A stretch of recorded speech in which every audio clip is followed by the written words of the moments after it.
slice of cheddar cheese and some grated mozzarella cheese.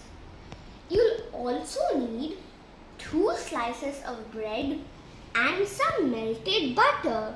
Let's begin. First, put your slice of cheddar cheese onto one of your slices of bread. After that, place your grated mozzarella cheese onto your slice of cheddar cheese. There's really no limit to the amount of cheese you can put. After all, it is a grilled cheese sandwich.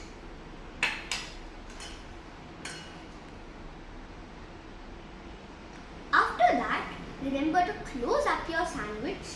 I'm not sure why I have to say that. I think that goes without saying. But anyways, now apply your melted butter onto both sides of your grilled cheese. You can use a brush as I'm doing here.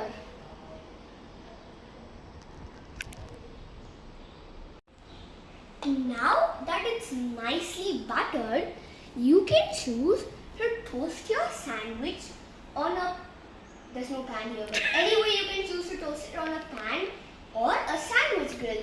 I'm going to toast it on a sandwich grill since, well, it's a grilled cheese sandwich, not a pan cheese sandwich. Now that I've nicely placed my sandwich onto my grill, I'm going to close it up. Just wait for 2 to 3 minutes for your grilled cheese sandwich to really get grilled and cheesy. Wow! Oh, Just look at this amazing grilled cheese. Wow! Just look at this amazing grilled cheese. There is no way in the whole world that I would ever eat such an amazing masterpiece.